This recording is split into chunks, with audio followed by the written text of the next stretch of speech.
Want to give a big shout out to the newest member of our 8-Bit Heroes family, Ace McFly. Big shouts out to you. So if you'd like to be shouted out on our next video, then you know what to do. Hit that like button, share the video out to some people, and do us the biggest honor of all and hit that subscribe button. That being said, on to the video. Peacemaker Season 1. What do we think about it? Let's get into it. So Peacemaker Season 1, it's a mixed bag, and I don't mean that in like a negative way. I mean, there are very disparate elements of this show that make it work, and because the elements of this show that make the show work are so different, it's kind of hard to put it in a box. But let me explain. So with the Peacemaker series, we're still following John Cena's Peacemaker character after the events in James Gunn's The Suicide Squad, not to be confused with David Ayer's Suicide Squad. And I mean, what makes this interesting is the cast of characters. Really, there are very offbeat characters from Adebayo, which is Amanda Waller's daughter, to Vigilante, who is a quasi Deadpool, to Peacemaker himself.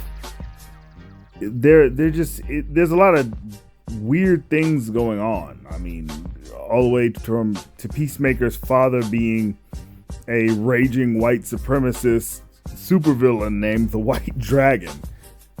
This series is a comedy first and foremost. Now, the action is good, the fights are good, but if you're going into this looking for hardcore DC comic book characters, stop. Because that's not what you're getting here. What you're getting here is a action comedy in the way of Guardians of the Galaxy, which is ironically also a James Gunn production. The comedy is very, very similar, except a lot more raunchy, a lot more rated R, and a lot more inappropriate.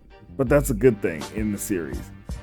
The things that I don't like about this series so far are the need to make a lot of the elements of it sentimental and kind of dramatic, especially dealing with Peacemaker's past and a lot of the other characters' personal lives. I feel like more often than not, they're using a lot of emotional manipulation in order for you to care about characters that are terrible people.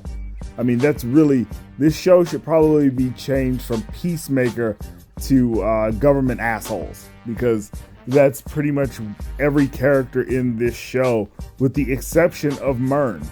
Every character that is on Task Force X or Peacemaker's team are a bunch of psychopathic or sociopathic assholes.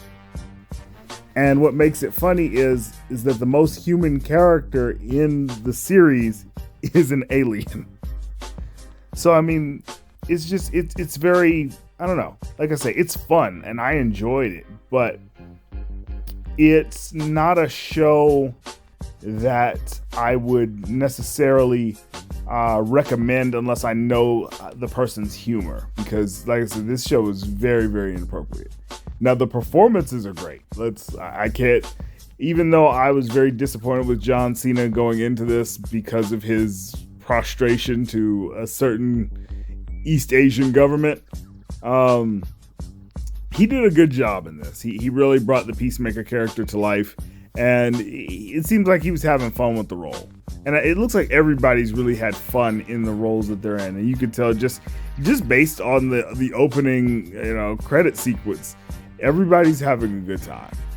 I also like the inclusion of various characters that you normally would never see. You would never see a judo master in in a Justice League or in any type of DC movie proper, or Vigilante. And this isn't the original Vigilante. This is like the second Vigilante that was introduced in the Suicide Squad comic. You would never see White Dragon in any major production, but they brought these characters out, and I really liked it. I actually loved the plot of an alien invasion, which is the main plot of the series. I really enjoyed that. I enjoyed the antagonists, the butterflies. I even enjoyed, to a certain extent, that they went super woke with the motivation of the butterflies. And I'm not going to spoil the ending, but basically there's a choice to be made on the part of the Peacemaker character as to whether or not he's going to accept one or another type of future for the rest of mankind. And I really appreciated the fact that they didn't just go in a certain direction with absolute certainty that that was the right way to go. So, I mean, there was definitely that. Like I say, this is not a bad show, but it's just not for everybody.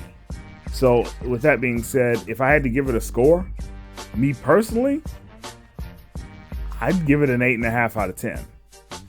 Now, your mileage may vary with this series, but I say give it a chance, especially if you like the Suicide Squad, if you like James Gunn, if you like inappropriate humor, definitely give it a shot.